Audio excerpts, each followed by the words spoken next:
Someone lives in Entebbe airport up to the end of the 2-year period. So even if someone died on the plane, they are covered. As more Ugandans seek employment opportunities abroad, they continue to face numerous challenges, including unfair labor conditions, exploitation, and even death. These issues are reported almost daily, raising concern among stakeholders involved in the labor externalization process. We need to know that there are so many Ugandans. I think the Gulf region has over 1.2 million Ugandans. Saudi alone has over 500,000 Ugandans. Haji Ibrahim Bogele, the vice chairman of the Uganda Association of External Recruitment Agencies, the umbrella body overseeing labor recruitment campaigns, has noted that despite ongoing efforts, challenges persist. One major concern is that insurance provided to migrant workers often proves ineffective in the destination countries. This contract is made for the destination countries, and it's really very difficult for us to implement back home as the key players. Issues while they are away from home. We've seen issues like unfair labor conditions, accidents, illnesses, sometimes even utter exploitation. Reputation damage to government of Uganda. Every time we see our migrants struggling and being stranded there, it doesn't paint a good image to our Ugandan government or us, the Ugandan public. To address this, NIC Life Assurance, in collaboration with Spades Insurance Brokers, has launched the Migrant Workers Insurance Scheme. The initiative is designed to provide compensation and protection to migrant workers and labor recruitment companies in times of loss, disability, and death. So what this insurance is offering is a tax-free insurance cover, looking at a holistic approach of the business itself and ensuring that there is a social welfare benefit to the migrant workers. Anthony Joseph Lubandi, the executive director of NIC Life Assurance, has described the scheme as more than just insurance, calling it a promise of protection for migrant workers. He has highlighted that the scheme covers key areas such as repatriation and death, aiming to improve both the welfare of Ugandan citizens and the country's economic stability. UMWIS, we believe, is not just a policy, but rather a promise. A promise that no willing Ugandan who takes an opportunity abroad will be left vulnerable. Lubandi further encouraged migrant workers, labor exporters and employers to embrace the scheme, emphasizing its affordability with a monthly premium of just 10,417 Ugandan shillings. Affordable. As Chris will show here, the monthly cost is 10,000 shillings, 10,500 shillings. From where I stay, that does not even cover a kilo of meat anymore.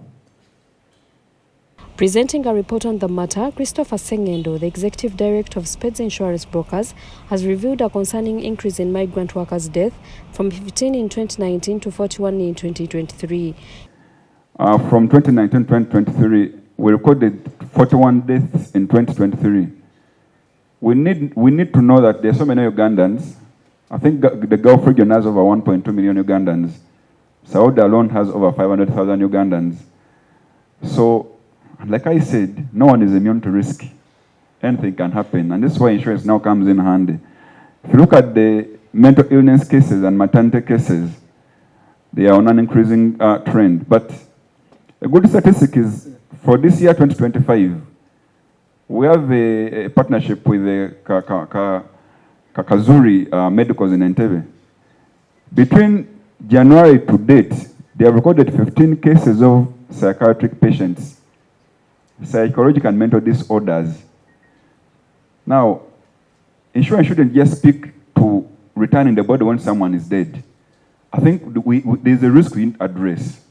He has therefore outlined the compensation benefits under the new policy, including 30 million Ugandan shillings in case of death, 20 million Ugandan shillings for disability, 15 million Ugandan shillings for school fees if a breadwinner passes away, 250 million US dollars for repatriation, and 350 US dollars for replacement expenses for labor externalization companies. Alhaj Kaduna Bilubega, Chief Executive Officer of the Insurance Regulatory Authority, has welcomed the policy, saying it has come at the right time to address the challenges facing migrant workers, employers and recruitment agencies. He has urged all migrant workers to enroll in the scheme before leaving the country. Cover means 50% of it, of the cost for you to get a ticket to bring you back to Uganda, will be covered by this product. This product is covering you $250 repatriation of migrant workers back to Uganda. Highlighting the importance of migrant workers to the Ugandan economy, Alhaj Kaduna Bilubega has referenced a report by Business Insider from February 2025, which showed that annual remittances from migrant workers contributed over $600 million to the country's economy. Insider Africa, in February 2024, migrant workers contributed significantly to our economy, or to the economy. And an annual remittances estimated at around $600 million was remitted from this workforce. Milton Turiasima, Assistant Commissioner at the Ministry of Gender, Labour and Social Development, has noted that the ministry has been working on developing a migrant workers' welfare framework. He has applauded the timing of the insurance scheme, calling it a significant step in the right direction for Uganda. I think this is the interaction that has been going on, and this is the way to go. Migration is not a one entity, agency, or institution. There is nobody that can claim a monopoly of labor migration. If he or she does, then maybe that person would be in another world. The launch of this insurance scheme marks a key milestone in safeguarding the rights and well-being of Ugandan migrant workforce. Naomi Namsoke and Serena Naguja for NSTV.